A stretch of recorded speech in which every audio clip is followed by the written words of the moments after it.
et le souffle dans l'âme de l'homme.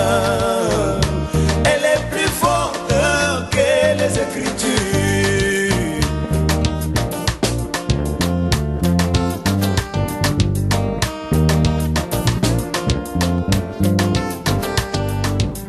Regardons un peu le grand prophète Moïse, donnant la loi aux enfants d'Israël, leur disant concernant le mariage, vous ne devez jamais prendre des païennes.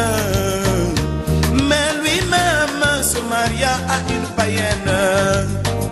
Cela montrait la vie de Christ, qui devait se marier à une païenne.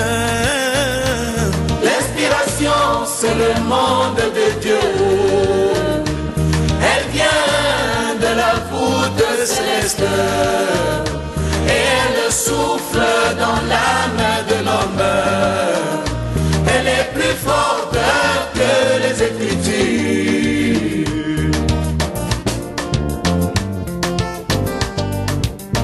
Regardons encore Jésus-Christ, le Fils de Dieu. Étant sur terre, il était plus que prophète et connaissait la loi de Moïse, qui disait que, enfants d'Israël, vous ne devez jamais manger la chair et boire le sang. Mais lui dit, il faut manger ma chair et boire mon sang pour avoir la vie éternelle. L'inspiration, c'est le monde de Dieu.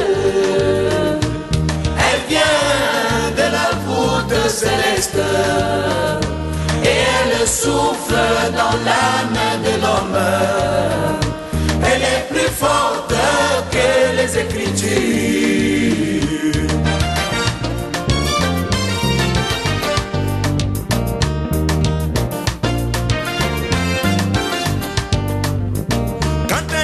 Chante sans l'esprit de Dieu en lui, ceci est semblable aux cymbales qui retentissent. Mais quand l'inspiration vient, elle est très différente. Elle brille comme de l'or. Elle est semblable au serpent de Moïse. Elle avale les chansons des autres. Et elle brille comme de l'or. Et elle prouve qu'il y a un Dieu quelque part. L'inspiration, c'est le monde de Dieu.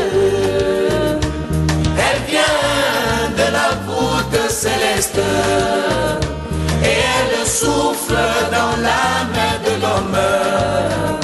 Elle est plus forte que les Écritures.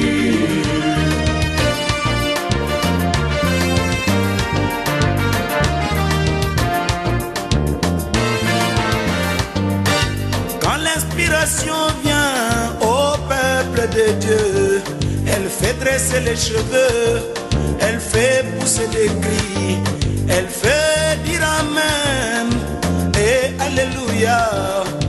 Et elle prouve qu'il y a un Dieu quelque part, car un homme de chair ne peut pas parler comme cela, ou encore chanter comme cela. Oh.